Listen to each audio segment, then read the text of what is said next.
What's up, ladies and gentlemen, YouTube, Stando TV here. Along with me, as always, is Hershey1103. Hershey, how are you doing this week, man? Doing absolutely wonderful today, Stando. I must be honest, this is the fourth take that we're trying to get down on this review.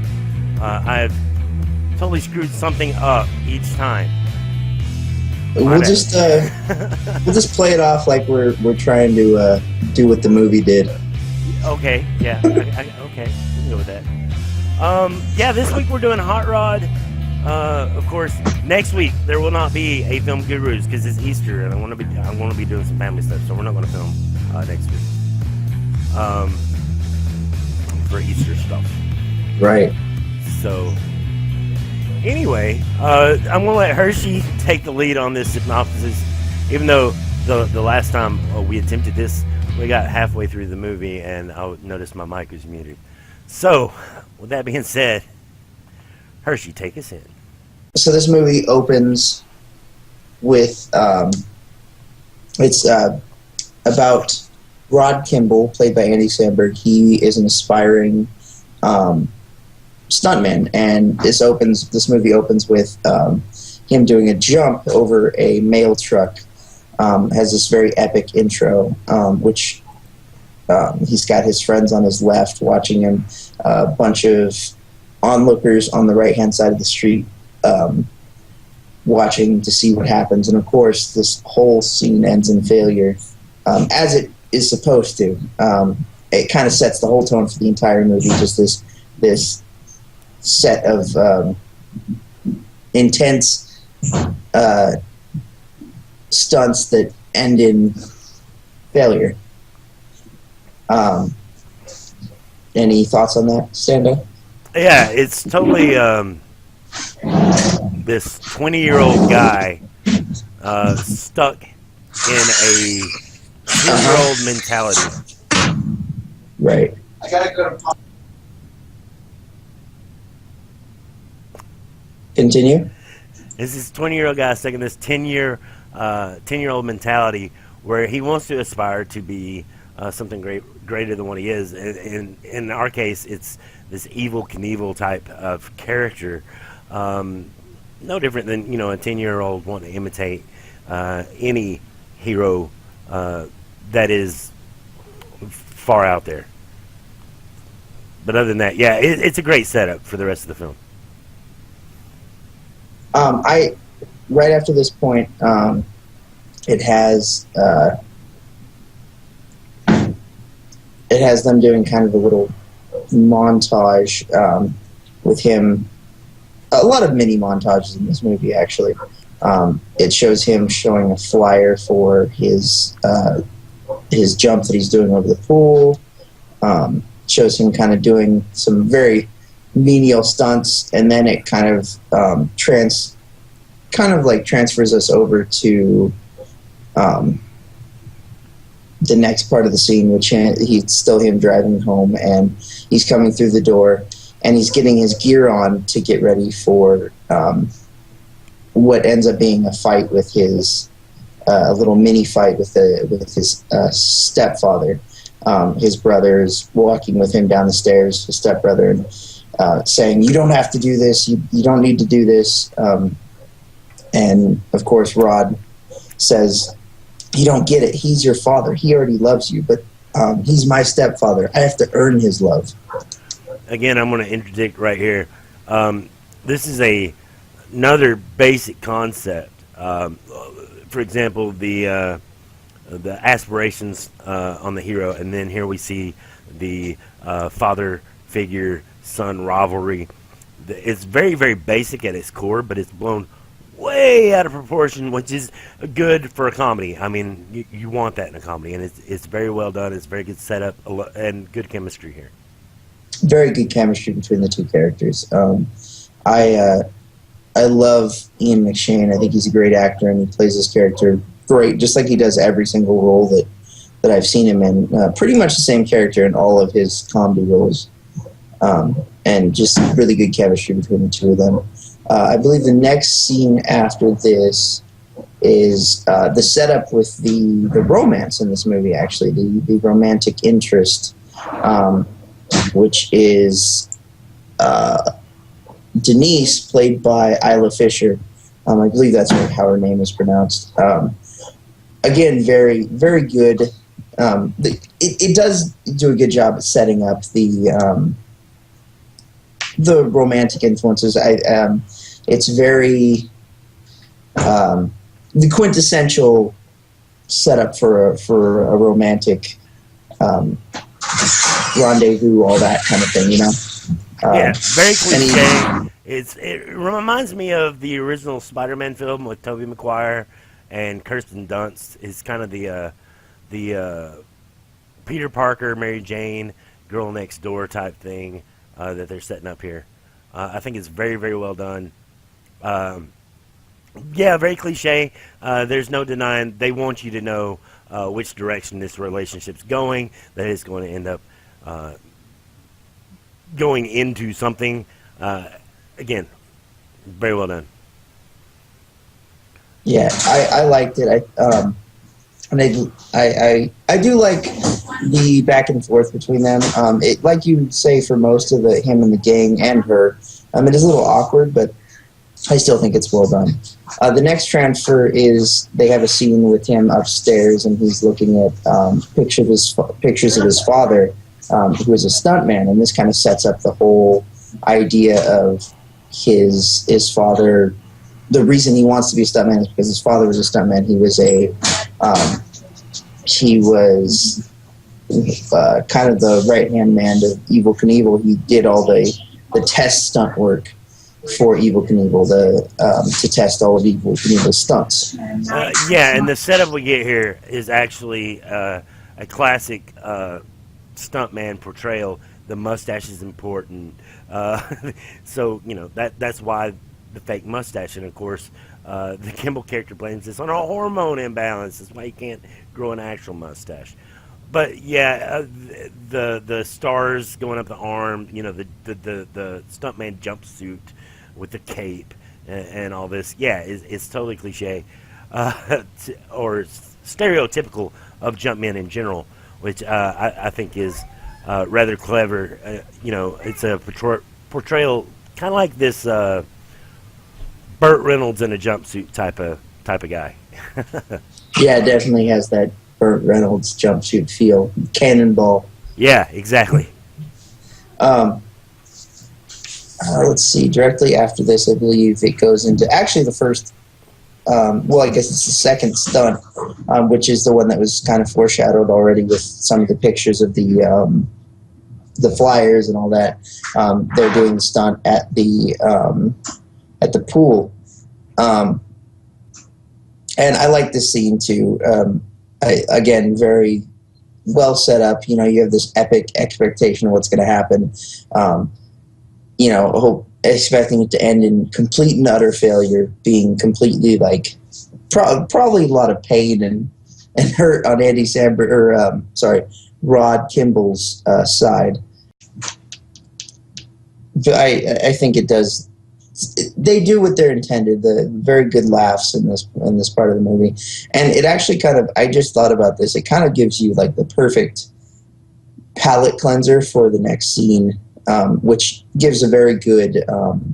It's kind of the main meat of the story where the actual story starts. He comes home and everybody's kind of standing around his father, Frank, who is lying there on the couch in the living room. And everybody seems very somber and worried. And his mother tells Rod that Frank is actually dying. He's got terminal cancer, or I don't know if it's cancer, but a terminal disease. It's terminal heart disease or something. Yeah, it's definitely associated with his heart. What we do know is that the operation is going to conveniently cost $50,000. And, of course, they don't have that kind of money. And I think we see Kimball saying, you know, you can't die, Frank. I've still not kicked your ass yet. And this is all about a respect thing, too. You know, he's wanting to earn the respect of his stepfather by kicking his ass, but is blown over the top. Sorry, go ahead. Yeah, very, very well done. I like the story build up, and I just was thinking about it. This was the first like 11 minutes of the movie, and they did a really good job at introducing those two factors right one after the other. Very good storytelling in that sense. Oh, absolutely. I like the way I do like the main premise of the movie and the way it's being set up for, and the way it's being done over the top, setting up the comedy that comes throughout the rest of the movie. I do like the setup more, probably more than a lot of films. It does it. Yeah, you're totally right. It does it really well. And you know, if they cut out all the humor in this movie, this would be like the perfect '80s movie, honestly. Like Yeah, '80s drama. 80s drama. Yeah, it'd be a very short film, but yeah. It would be a short film.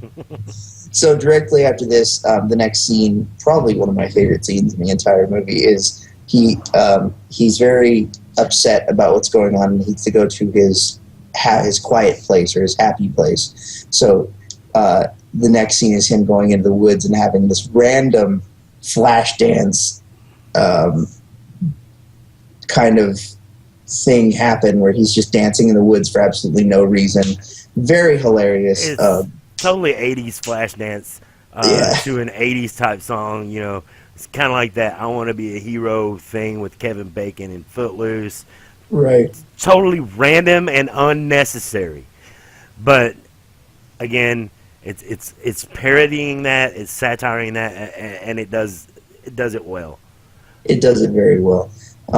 And it's also just really good to set up that next kind of joke. I think that's another thing about this movie is it was a lot of like just random punchlines out of nowhere, and they just kind of do these random things to set up to these punchlines, which they don't technically fit with the punchlines, but I feel like for me at least they work well, especially this one where he's dancing and then all of a sudden he kind of trips and he spends 2 minutes falling down a mountain, like a hill.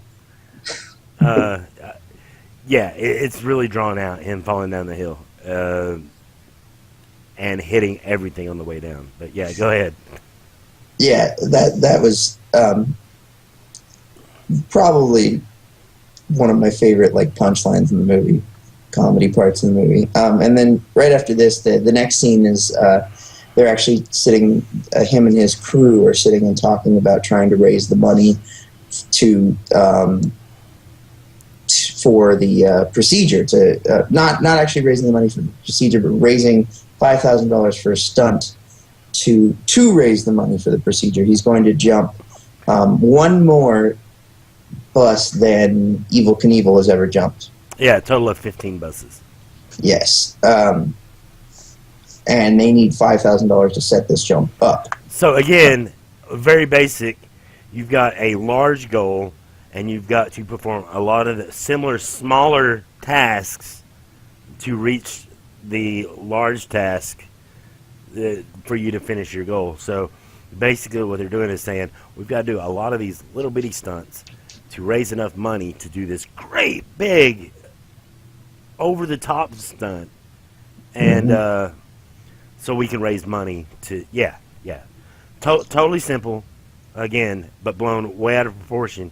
And these are the reason I keep saying that is because when you're doing comedy and you're wanting to do it well, that's what you want. You want to take something basic and then, okay, how crazy can we make this basic thing?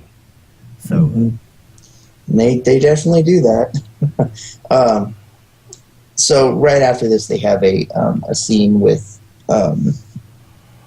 they have Rod talking to Denise, his love interest, and he's inviting her into the group, and he does his own little initiation, which has an awkward feel to it, as you would say, Stando, right? yes, where he just pours the drink on her foot, pretty much. I mean, you think that it's going to be something that's crazy, it's outlandish. Is he going to kiss her, or is he going to pretend like he's going to kiss her and then like torture her, or what? You know it's going to be over the top, but then it fizzles out kind of subtly. It's just kind of and it's kind of awkward. Yeah, very kind of what this movie's forte seems to be is very awkward humor. It is definitely, some of it does seem to be kind of an inside joke between the people who made the movie. Probably not the best filmmaking technique, but for those of us that did kind of have that connection with the humor, it worked. But I can see it being kind of an alienating feeling for a lot of audiences.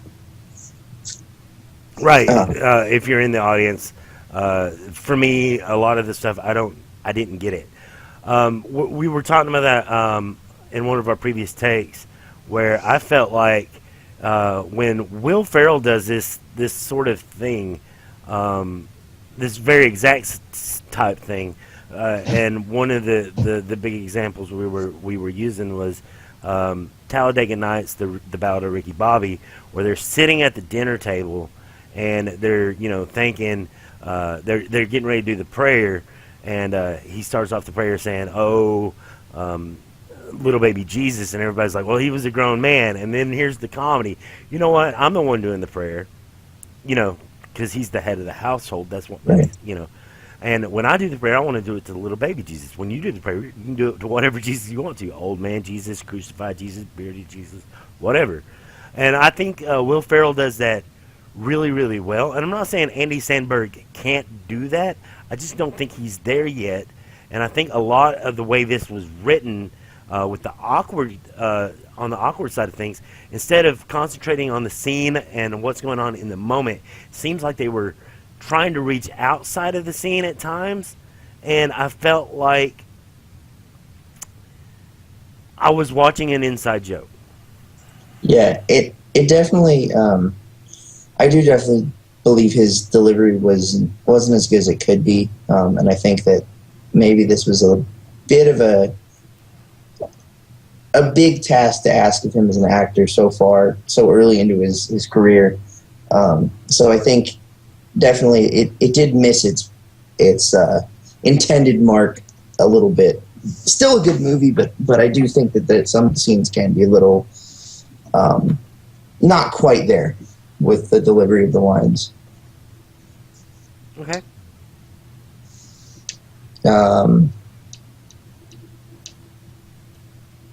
So the next scene is he's actually introducing her into their group, and they're all introducing themselves. And this was just that sense of humor that works in a lot of the movie. It's just that goofy kind of humor, and this whole interaction did kind of stick with me. I did like this between them. The whole "My name is Rod and I like to party," and everybody's trying to use the same line. Just kind of one of the few scenes that wasn't too awkward, did kind of stick its mark and do well. Yeah, there were a few scenes like this, and we'll talk about a couple of them later on. This is one of those unique scenes where again, they're in the moment. They're talking about what's going on in the moment.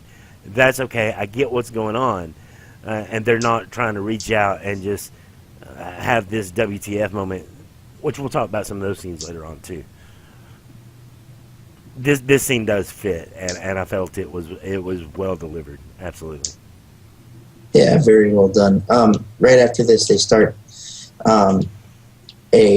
doing training to get ready for. I don't know if it's the setup for the $5,000 or the setup for the entire thing itself, but he's just training himself for more stunts. And they're sitting in front of a pool, getting ready to have him do a little bit of they having him hold his breath underwater for 40 seconds, mm-hmm. which is just shy of a minute, is the way he says it. It's 40 seconds. This is, again, one of those scenes I think really works.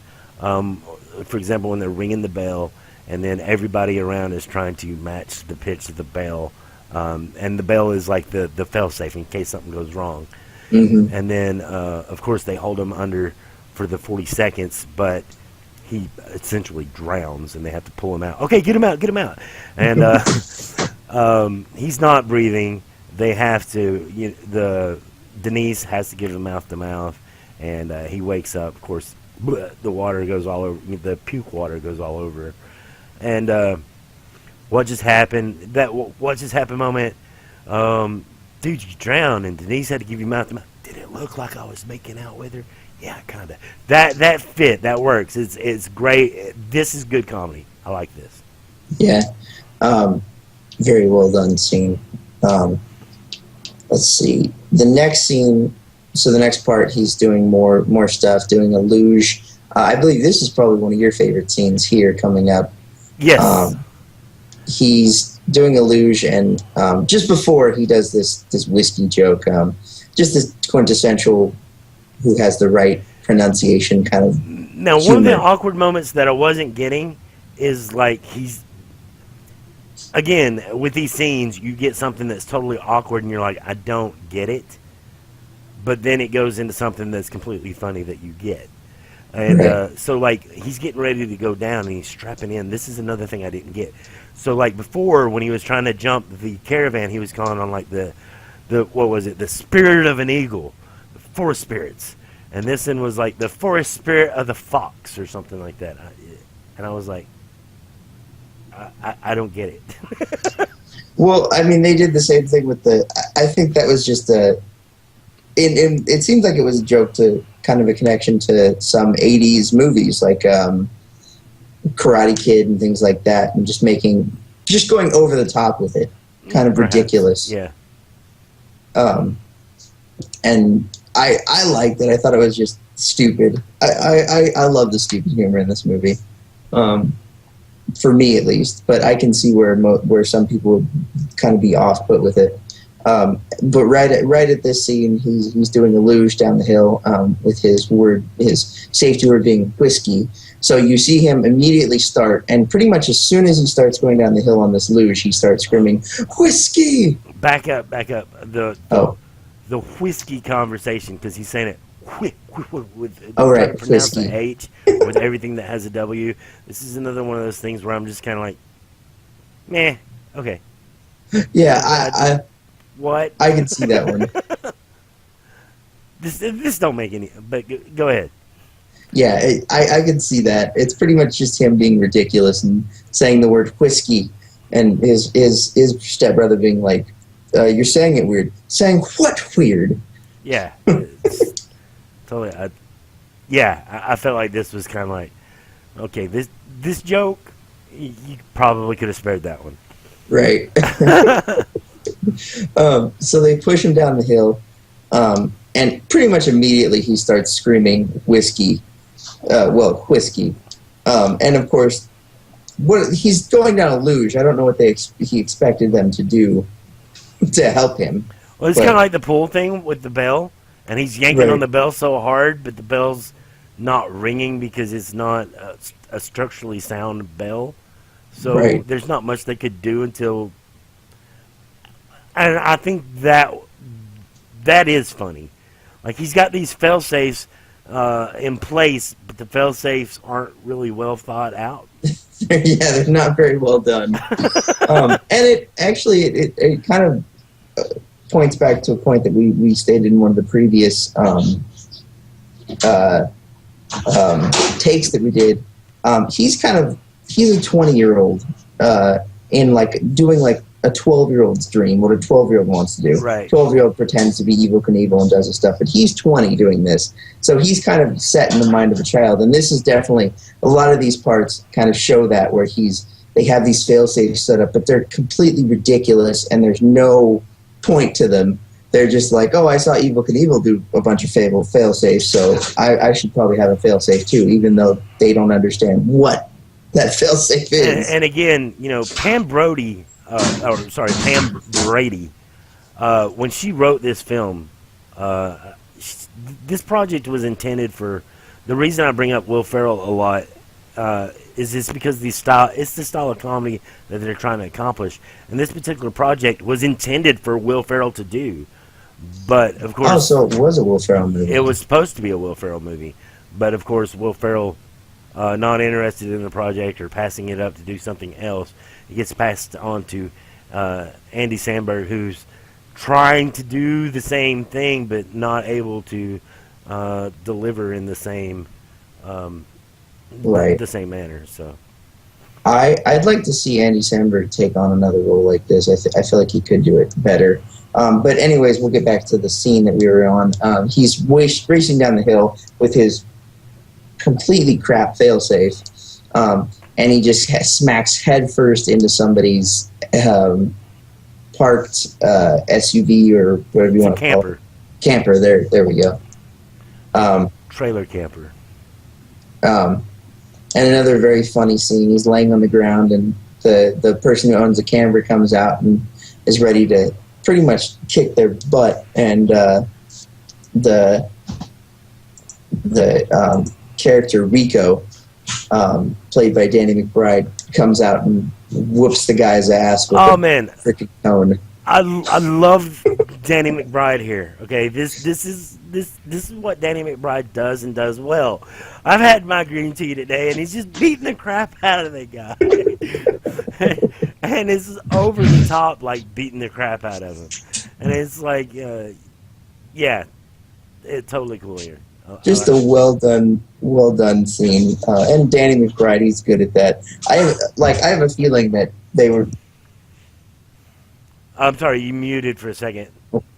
I have a feeling that he's going to they were like, okay, so what are you going to do for the scene? And he's like, I got this, and he just goes out there and does what he does because it's the same character he always plays.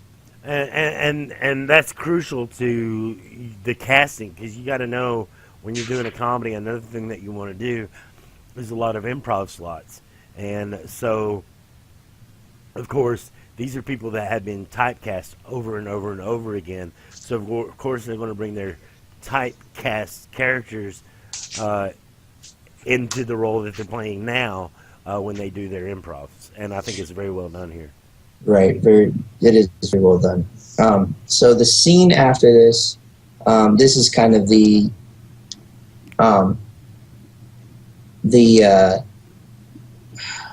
it's a complication to the love interest in here, where they introduced the love interest's boyfriend, I guess.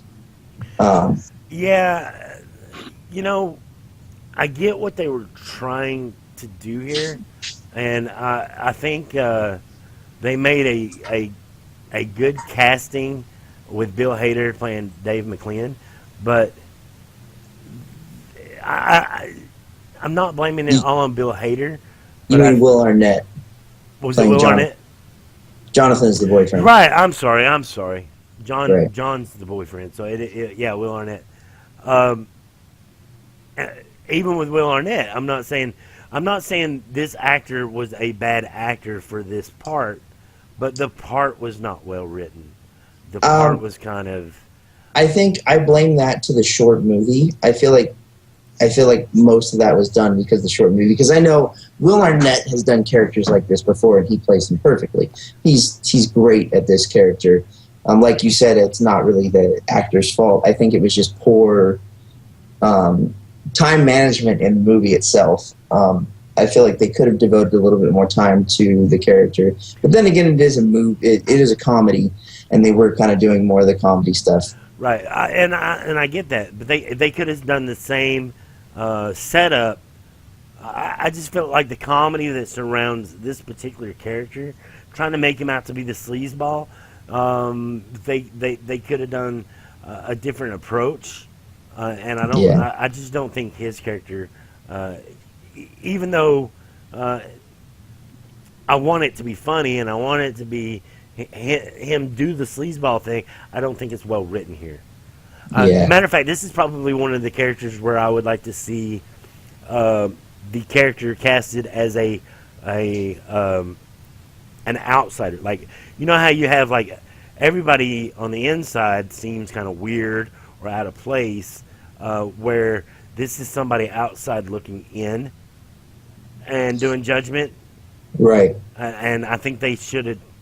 They set it up like they're going to take that approach, but then it turns out that the character's kind of weird himself a little bit. I don't know. Are you talking about that last joke with him? Yes. I think they should have stuck with the joke of him being this outside normal person with a normal life, looking in and judging their life type comedy thing. Yeah, I do kind of agree with that, but I think that's probably my favorite joke from his character actually at the end. Even though I know it doesn't fit, I still loved it. Well, even the double date scene was kind of really weird. Right. And then when he's taking the phone call later on, it didn't seem like he was the.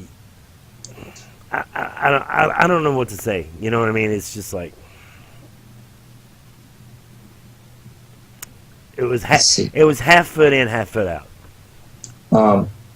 So the next scene after this, they're at dinner and they're explaining to Frank what's going on about trying to get him a new heart, and Frank is pretty much like, the usual. You're a failure, not happening. Which is what all fathers, they don't directly say it like Frank's saying it here. Right. This is when a father is hard on a kid, it's to push the kid harder so that the kid will accomplish great things. Right. There's this father figure son mentality that if I treat you not like shit, but like if I tell you you're not good enough, you'll conflict with me and go out and prove that you're good enough. And that's the whole idea behind it. One of the things that I forgot to mention of this movie, one of the things that I forgot to mention that this movie does really well is the physical humor in this movie. I mean, it does a small short scene where he gets smacked by a truck, and they do very good with the stunt work in this movie. Yeah, it is kind of like a lot of the stunt work in this movie. I have to agree. It's kind of like, oh my god, that was very painful. And even though he's going to come out of it unscathed. And he did. I did watch a little bit on an interview, and he did most of his own stunt work actually for this movie, which was pretty cool to hear. Mm-hmm. Pretty brave to do a stunt movie about a stuntman. Well, I think a lot of these stunts, when they do it, is they film them kind of slower than what they actually happen, and then they speed them up for the film. So yeah, but nevertheless, they're still doing their own stunts. Yeah, and still well done. That's a hard thing to do, is to do that kind of method of filming is tough to get right. So they do it well. And then right after this, they have kind of a just, let's see, what's the next main scene here? He's whispering into Frank's room, telling him, I'm going to get you better, and as soon as I do, I'm going to kick your ass. And then standing right behind him is Frank. Yeah, this is more playing into the small basic thing that's blown out of proportion. Again, this is more rivalry stuff and character building that way. Yeah. Let's see, next scene. Okay, so this is the missed double date. I agree with you on this part. It was it just was out of place. It didn't feel right. Yeah. The idea is what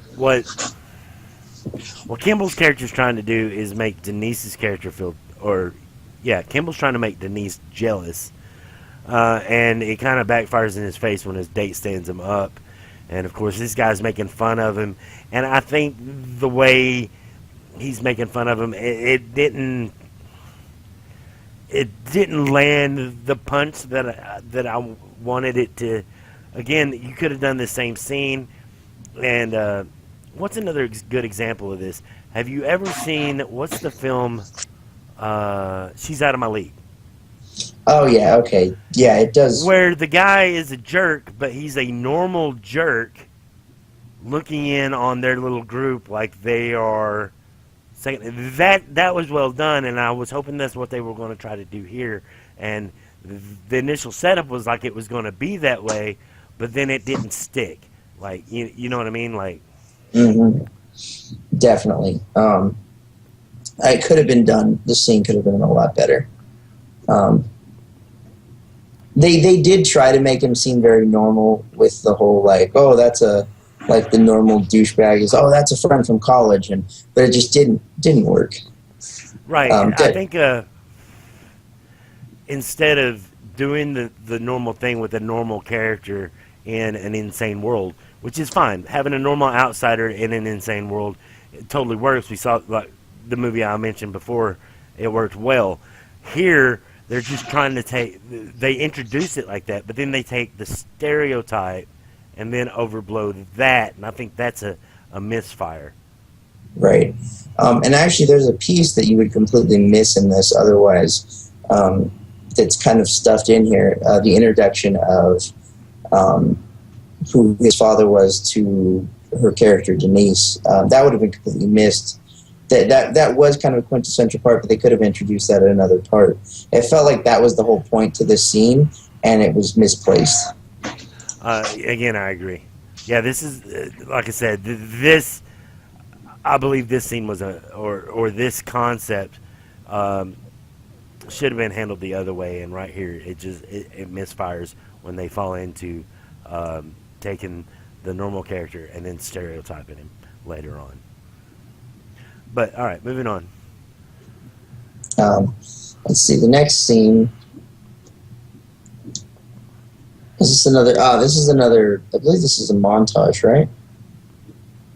Yeah. Okay, so this is a montage of them doing kind of like another mini montage of them doing work to raise the money. They're doing birthdays where they do stunt work on birthdays. He sets himself on fire at Timmy's birthday party, and he he suffocates himself inside of a barrel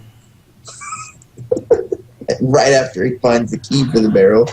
Oh, I think these are well done. These are pretty funny. Yeah, these are pretty funny.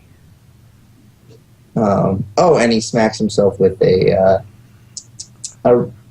not a fridge. Yeah, that is that's exactly what it is. It's like a refrigerator that's tied to a crane, and they lift it up so high, and it comes down and just smacks the crap out of him. Of course, it's the same effect when they were training, and they had him all padded up trying to sneak around, and then hit him up with the van that's covered in with a mattress. exactly. And then they have another little interaction with him and Frank during this montage where, Frank holds up he shows the funds to Frank, and Frank holds up the picture of calling him pretty much a jackass. Yeah. With the picture. Let's see. Next important scene after this. So this is just one long montage. Oh, probably my favorite. Okay. I know I've said a few of these are my favorite, but this has to be my favorite part of the entire movie. The explosion. You know what I'm talking about? Is it the one where they're again? It's part of this montage. It's at the tail end of it, where he's trying to give a speech for this. It's kind of like a ribbon cutting ceremony, and Yep. They blow the charges Early. and the guy tells him you're a terrible stuntman. Again, this is one of those moments where I think here it does the opposite, where we see these. We think we're going to get this big catastrophe, and then it kind of fizzles out to nothing. This is kind of the opposite, where we're not expecting it to build up to much at this point, but then it does. It just blows up. So yes, this is funny. It does a reverse of what it was doing in the beginning of the film. I love that. I love the interaction between him. You're a terrible stuntman. I'm just kidding. I can hear you. That was just really mean. yeah. That was again. There's some lines that are really good, but then there's there's some lines that are between the group that inside joke I didn't get it. For example, we go to a previous scene where Rico is talking to what's the is it Dave McLean? Yeah. Yeah, he's talking to Dave about this wizard thing, and I was telling the wizard I was going to punch him in the face. And then all these wizard little ladies were coming out wanting me to get them pregnant and have their little wizard baby. Like, that was an inside joke that I felt like I didn't get. Like, what are we even talking about wizards? Are you talking about an RPG? Are you a redneck or are you a geek? I don't get what they're trying to do here at this point. It's just kind of weird and out of place. Right. And I think that might have been like their own little thing to kind of, their own sense of humor. I definitely think it fell on deaf ears for the audience, and it could have been left out, but it might have been their own little thing behind the scenes, it just being kind of like, they're not going to understand this, which is kind of screwed up, but it's funny to me. Okay. But I can see that being something that they probably should have left out of the movie itself. Actually, we're coming to another one of those scenes that probably is pretty out of place, where they're standing in that same lake area from before when he was falling down the cliffside, and he's standing there with Denise. Rod and Denise are standing there, and they're doing, I guess, kung fu, and she does a move that makes people shit their pants, I guess. Yeah, I agree. This is one of those scenes, like, you could have done more character development. It seems like they're trying to do this romantic setup between Kimball and Denise, but it kind of falls flat with the shit in your pants joke. That's totally out of place and doesn't make... like, what are you trying to make... I know exactly what it's trying to make fun of. It's trying to make fun of the death punch from Kill Bill, but why? Yeah, why? I mean, if nobody had ever seen Kill Bill, they've seen a lot of these SNL movies, they're not going to get the joke. And so it's kind of out of place.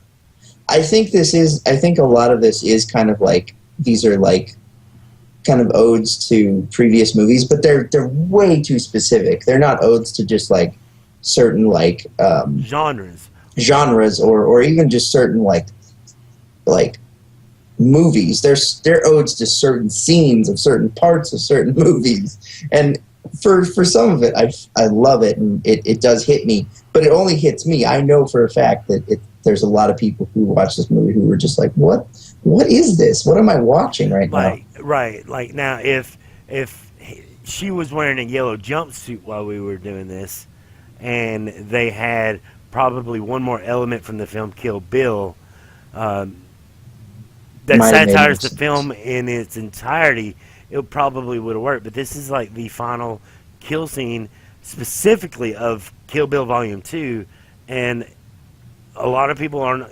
It's not going to recess in the back of their mind while they're watching the film. And again, it's going to become like this. You're reaching outside of the scene to grab something else to bring in here, and it doesn't really relate to what's going on.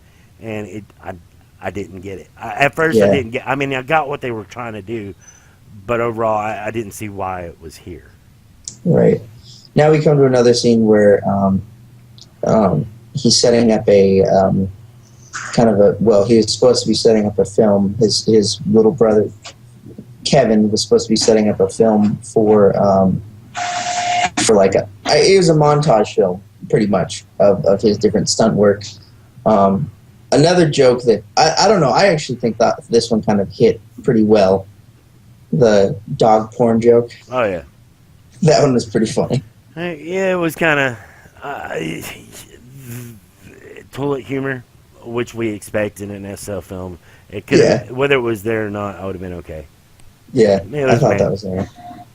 And then he shows a little montage, and it's pretty well done. Looks funny. Looks like pretty good stunts for the most part. And his brother says to wrap it up, and it says, "Yeah, it looks great. I can't wait to see it." And so they decide to have like a little movie showing. And sell tickets to raise to help to start the the big event to save um, Frank. Another little montage here where they're handing out flyers and just small stuff, and then another right after this they have a little setup with Frank and Rod again. Just more, more rivalry going on here. I think this is more actually what they're setting up here is kind of the cliche moment where the hero gives up, and because he loses the money, because everybody's making fun of him, he finds out. I haven't gotten to that yet. But this is all happening while we're watching this. They go to this movie premiere. Oh yeah, it's right then. Yeah, you're right. And what's going on is like everybody. He realizes that everybody's making fun of him and not taking him seriously as a stuntman. And then he's got this like really down moment. He does something stupid by throwing the film projector out of the window, and it goes in. So he basically loses the money right there. And then, he's going home and he's talking to his mom, and he finds out that he's not really the son of a stuntman. His dad was a cashier at a tire shop. Mm-hmm. And so we have this really cliche follow the hero type moment that happens in a lot of these 80s movies. And I think this is really, really well done, actually. It becomes almost like a serious drama with comedy sprinkled in it. Yeah, for a slight moment. Okay, so this is kind of one of the quintessential scenes from the movie. Do you feel like this scene with Dave McLean was out of place, or did you like this scene where he calls him out of nowhere? Again, I think where this is the down part of the hero part. I think there was enough comedy in it to make it fit. For example, the guy taking acid and getting the metal shard stuck in his eye and it being kind of gross. Did I feel like it was out of place? No, because I know what they were trying to do. They're trying to pay this homage to 80s films where there's this down period and one of your friends tries to say something inspirational to get you back on your feet again. And I don't think this particular scene's out of place, no. Yeah, I did feel like it was okay. At first, the first time I watched it, I was kind of like, a little weird, but I thought it was hilarious, but I did think it was a little odd. But then, as I watched it again, that did kind of click with me. We saw the same thing in Basketball when the two characters are kind of going their own ways, and they're trying to do this sentimental. Of course, there's still comedy sprinkled in, like when I can't remember the characters' names, but the dude's driving down the road and he hears the song come on the radio that he feels like it's speaking to him, and then all of a sudden it's a song about herpes, and he's like, "Oh my god!" It fits, you know what I'm saying? Yeah. It's the fall of the hero trying to get back to the rise of the hero moment, and it works here. Definitely does work. So let's see. Has kind of his coming back moment with his brother. Another weird joke, like usual. They bring back the mustache, which again is kind of a symbol of it through the entire movie. And they make a deal. Did they make a deal with the radio station before? An AM radio station, because of how many hits the video got. But again, here we see a couple of line delivery awkwardness. For example, the dubstep joke. Oh, was that the Cool Beans? Yeah, the Cool Beans dubstep joke. I didn't even know that was a dubstep joke. Yeah, that's exactly what it was, and I felt like it was out of place, and it was kind of weird and awkward. And then when they're actually talking to the radio station guy, and he's got like the little Calvin and Hobbes character that's pissing on FM radio and on TV, and then going and explaining that maybe he had sex the night before. Like, why are we going into this thing about the tattoo? It's so weird and stupid, and I like that though. This joke could have been left out of the film. Okay, I feel like they did that kind of to give him a role because he's. I like that actor. I think he's pretty funny, and I did think it was out of place, but I kind of like the cheekiness of it. But that's me again. I have that sense of humor. Not everybody's going to get that, and that's the main thing you got to worry about with this kind of with movies is making sure it hits kind of at least the majority of the audience. And I can see that joke kind of falling on deaf ears. So right after this, we have a scene where he calls Denise's cell phone, and her boyfriend Jonathan picks up. And being the quintessential douchebag, he hangs up the phone. He says, "Oh, she's not here." Hangs up the phone and then tells her it was nobody. Again, and the whole writing the thing in air, and the guy's like, "Are you really writing this down, or are you just waving your hand like you're writing it down?" No, you've got some imagination. Again, they're taking this normal character and a douchebag character, and then they're doing the stereotype thing instead of just keeping him normal. Right. Yeah, I do think the character could have been better done. And right after here, they have a scene where it's Frank. He comes home, and there are medics coming out of his house. They were taking care of Frank, and Frank is pretty much on his deathbed now. Give him 2 weeks to live. Yeah. Has a little. He's got a respirator in his nose, and yeah, he's close, I guess, to dying at this point. So another montage scene, of course, with him doing kung fu on a hill. Which is another scene. I mean, I know they're trying to make a relative scene to him doing the kata or whatever with Denise's character. Right. But they've got an old man oiling him down while he's doing the scene. And again, they could have left this part out or put something else in instead. It was just weird. And I think that's another. I feel like a lot of this is kind of like having cameo. I think this one was completely out of place, but I think a lot of this was some of these scenes were to have, maybe not this one in particular, but some of these scenes were just to have cameos almost. And then right after this, he gets ready. He's leaving for the jump. He has this kind of eye-to-eye connection with Frank as he's leaving. Frank giving him the "you're gonna die" look. But this is the first time we see Frank actually still caring about the Kimball's character. He even says, "Do you know why I pushed you so hard? You're gonna die." And that's kind of, even though it blows back up into comedy, that brings it down just enough to be like, oh, the old man does fucking care, Exactly. It does have that kind of emotional connection to it. Then they have their epic.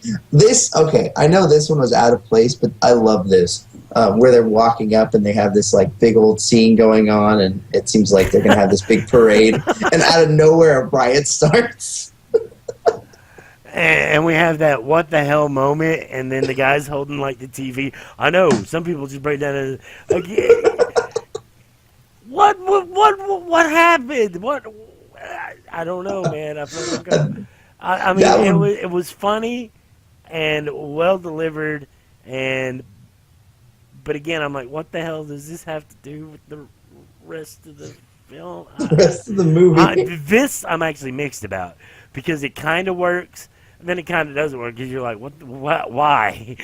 But yeah, anyway, just out of nowhere. This particular one, I kind of felt like it did. It was again one foot in, one foot out. I enjoyed this scene, but then again, there's probably gonna be a lot of people that are just like, what? Yeah, like what the fuck? Oh, I love that. Hold on, let me step to the next one. Okay, so now we're coming to actual.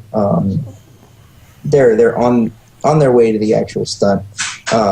They have news television talking about it, but they're not actually allowed to film it because it's only filmed by the AM station that has paid for this.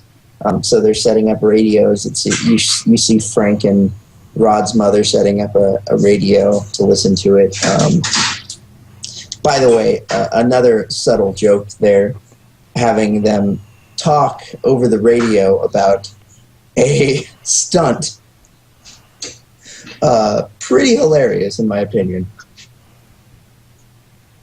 You know that was definitely a joke, unless I'm completely missing it. I'm pretty sure they were making a joke there, right, Stan? I must have missed the joke.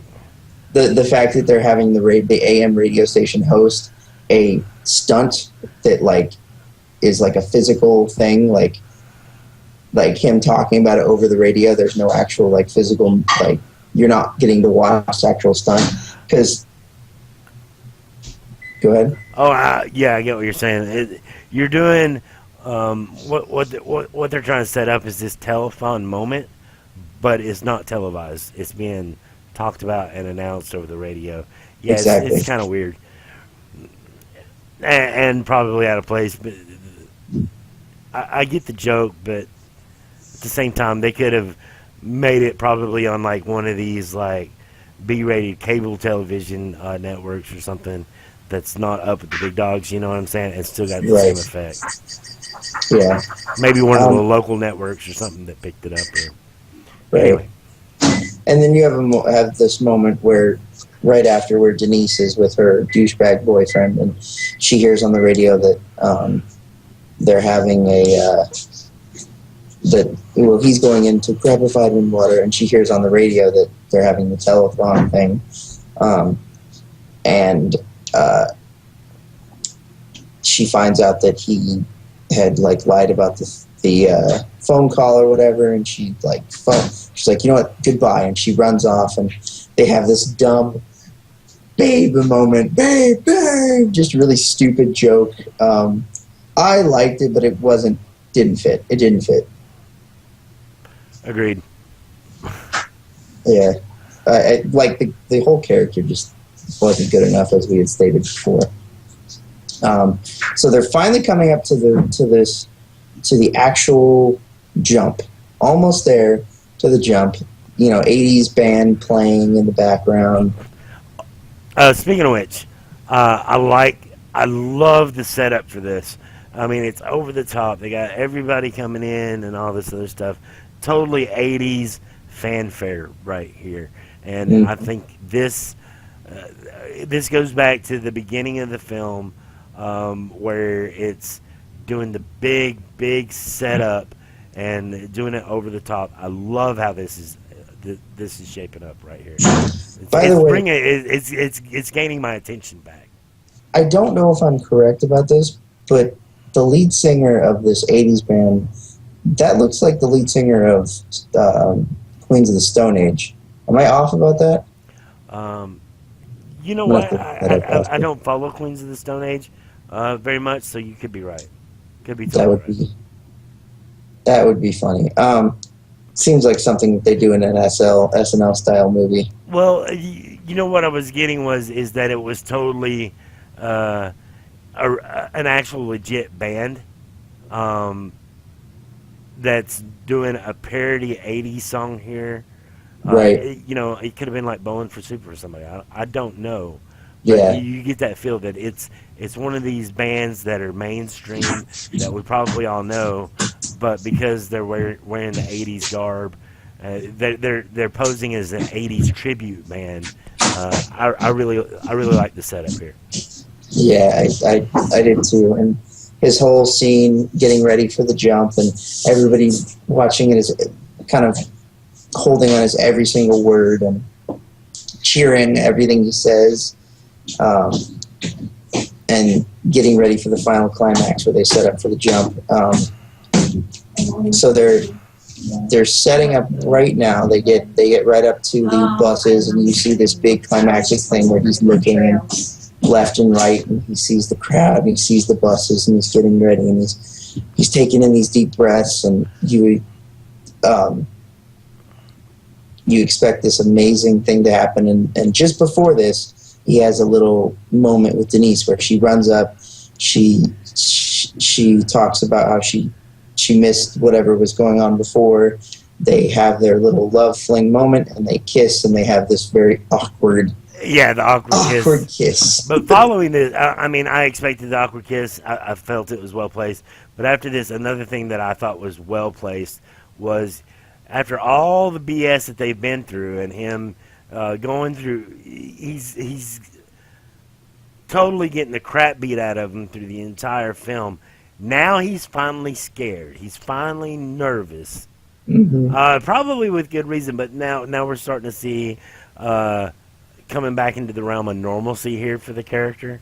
Hmm. I don't know if you agree with that or not, but Oh no, I agree. I definitely agree with that. Very like he never had like a normal moment, and having this perfect epic moment be his normal moment, which I think was perfectly placed. yeah, and setting this up too. We're no longer on the moped; we're on an actual motorcycle. He's not wearing this piece of shit jumpsuit. He's actually got a professional leather jumpsuit that you know what I'm saying. Right. We're playing all this up too. Yeah, they got the funds. They're going to do this. It's going to be amazing. They've got fireworks going off while he's going to be doing this stunt. This is probably the most professional. You know, it's kind of like a rags to riches, but they're not really rich. They just. It's kind of like. I don't know how to explain it. Like he looks like a legit stuntman right now. Right. He's looking the part, and he's got a Definitely. legit gig. Hmm. Yeah, it's definitely well done, and you can see the number going up where it's like on the top of the thing for the donations as they're setting up for this 30,000, 40 or 35,000.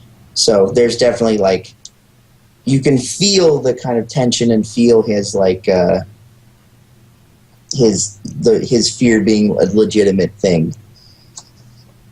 Yeah, And then they have another out of place scene with the eagle and the fox and the dolphin and the squid calling on and the all cat the spirits. and Yeah, the kitten. yeah, Calling on all the spirits. I do think it was kind of another 80s film, but again, it was just so.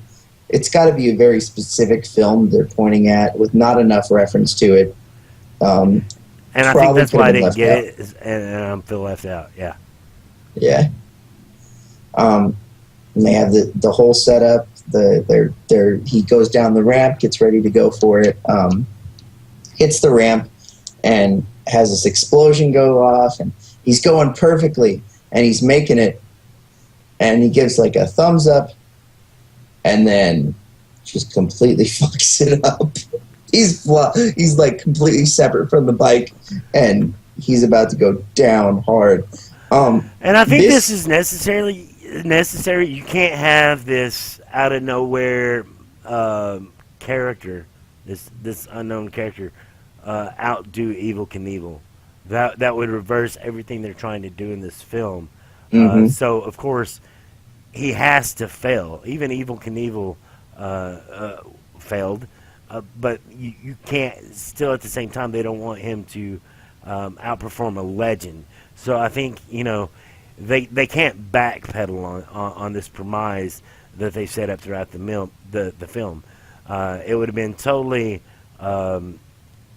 It wouldn't have been right had he succeeded. Is what I I'm saying.